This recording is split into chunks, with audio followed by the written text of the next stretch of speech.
Hello YouTube, welcome back. My name is Zach and I am here with a different game than what we've seen before. This is an iPhone, iPod, iPad, Android, whatever game called Summoner's War. It's a really fun game and I've been playing it for like 8 months now or something like that, and it's just fun, and I think I want to provide you guys content on this game, maybe get you guys into it, post some tutorials, give advice, because there's always a lot of people asking for advice on this game. I'm going to see if I can pwn this noob while we're going here. What I'm doing right now is called the Arena. Arena is a sort of PvP type thing where your opponent sets an arena defense and you have to defeat the defense that he sets. Now, I wish that this was live, that the other person was playing, but that's not the case in this situation. It's an AI that you fight here, and I really don't want my Veromos to die. And basically the purpose of this is to defeat as many people as possible and climb the ladder. This is the closest to competitive Summoner's War that you get. Right now it looks pretty good that I am going to win this. I'll talk a little bit about Arena as we're going through it. Arena, you get different rewards at the end of the week depending on what your arena rank is. My Veromos died, which is not. It's less than ideal. Let's put it that way. It's less than ideal. The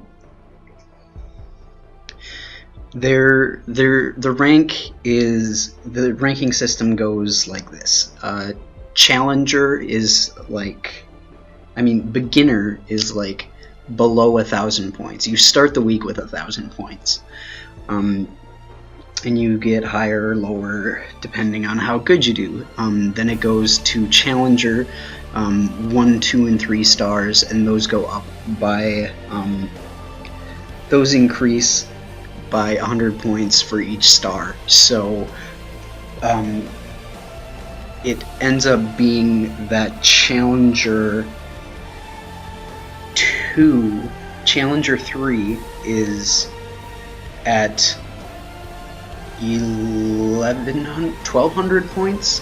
Yeah, 1,200 points. Because then we get up to the fighter rank, which is another 3-star thing, when you get to 1,200, 1,300, and 1,400 points. After that, you have the Conqueror, which starts at 1,500 points, but this is a little different because it goes off of your rank.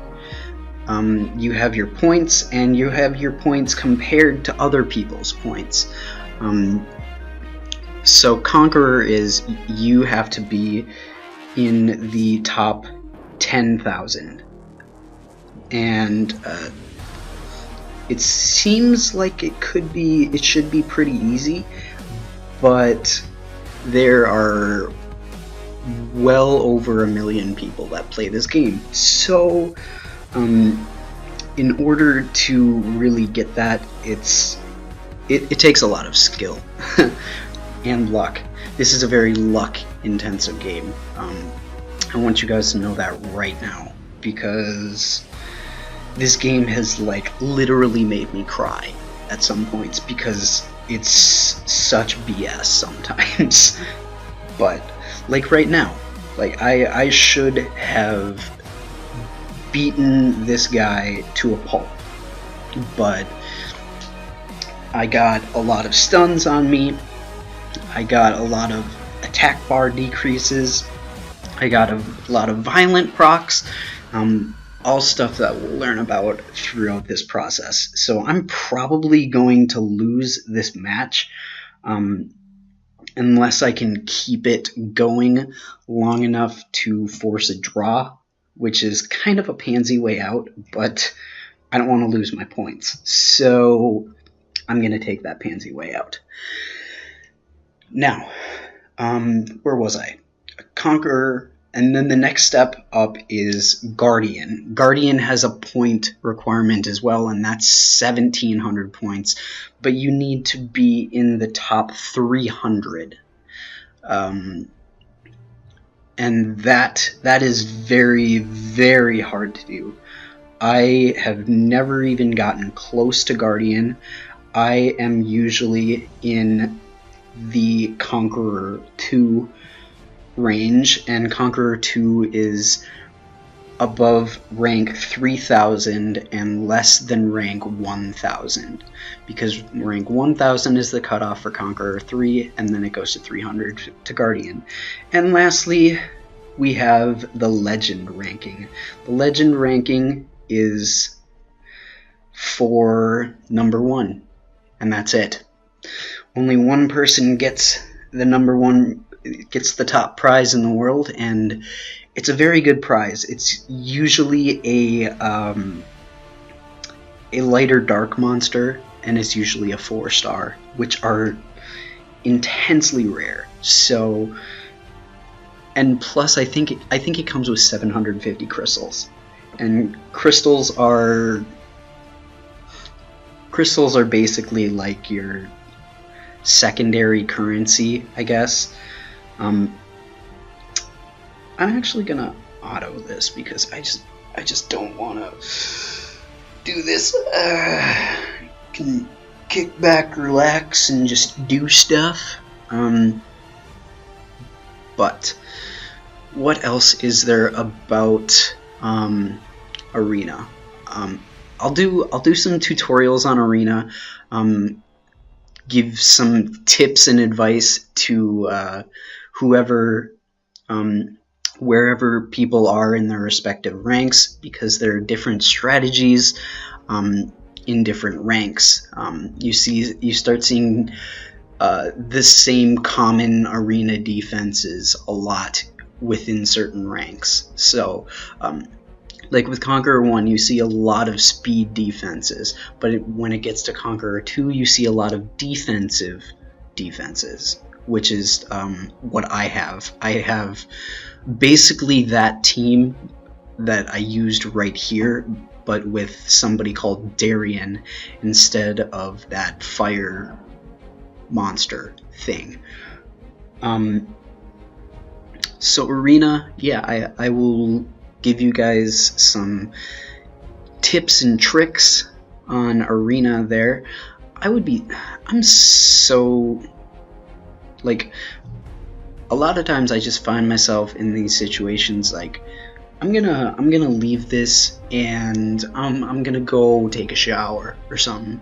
It might be done by the end of it, because Veromos is a very stupid thing that gets rid of harmful effects, and whenever he gets rid of a harmful effect, he heals 15% of his HP.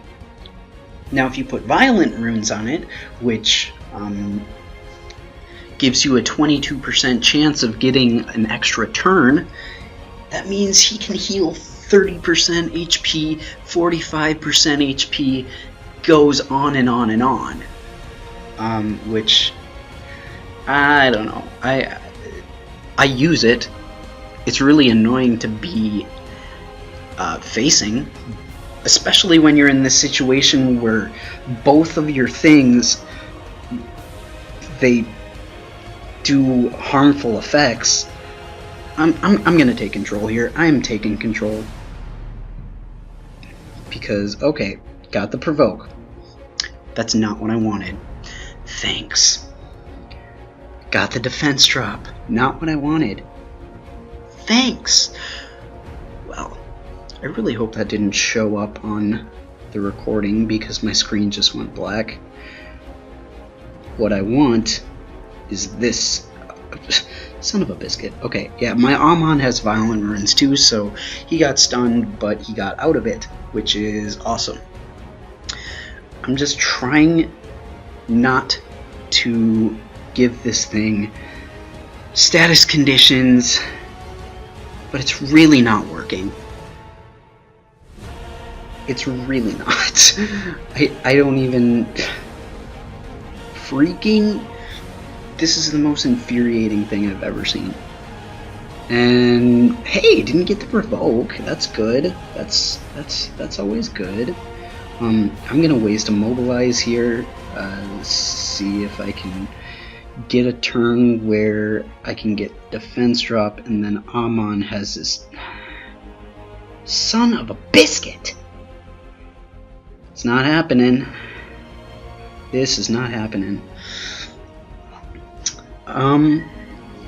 You know, I'm gonna pause this because this is just like ridiculous right now. Alright guys, I decided it wasn't worth it. This was going absolutely nowhere, and sometimes that happens. Hey, I've got another arena invite coming up in 26 seconds. Now moving on from arena, we've got this whole map here, which is called scenario mode. Scenario mode, it's basically like kind of the story. It doesn't really have much of a story.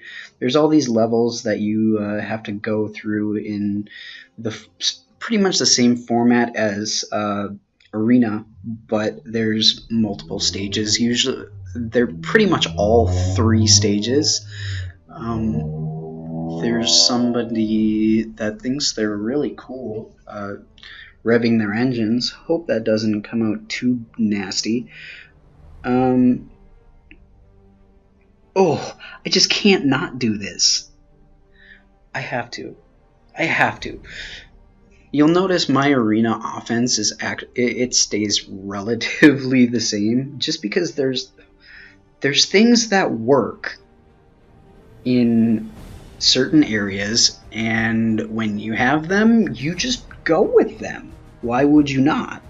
I'm going to make sure that Valkyria dies, because the Valkyria has a skill where if he has invincibility, which this Chloe right there that I just attacked on accident, it lets you have that invincible skill. It ignores your defense, and with critical hit rates on there, it can do like 30,000 damage, and that's a lot considering most monsters don't have even close to that, unless you're running a tank, which actually my Veromos almost has 30k, and my Beladion is kinda lacking because I took some HP runes off of him to give to others. So he's only got 2 5-star HPs on it. But I believe Amon is very, very close to 30k too. Those of you that know this game know that that's not really the best, but I just haven't found the better runes. Okay, within scenario mode, there are a few things. First, this Trial of Ascension. I am on level 92 out of 100. Level 100 has this fantastical little boss that I would love to record for you guys, but I just don't have the motivation to go to 92. I haven't even attempted this level.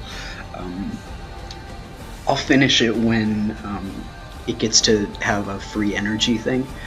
But there's also this Kairos dungeon, which has a lot of things.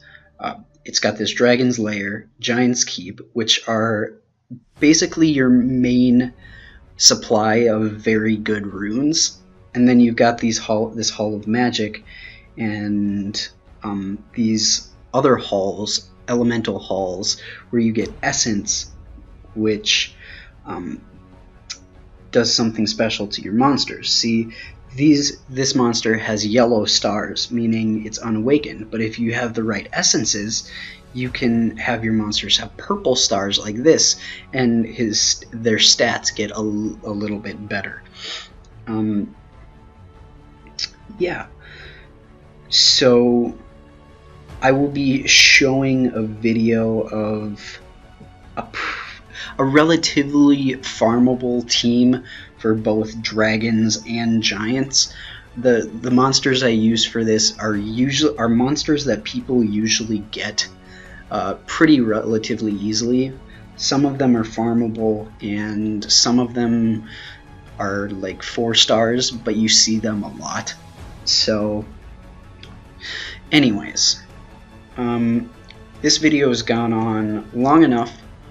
In my next video of Summoner's War, I will be going over all of the usable monsters that I have, and basically showing you what their use is, to give you guys a little bit better feel for the game. So look forward to that, and I will see you guys next time.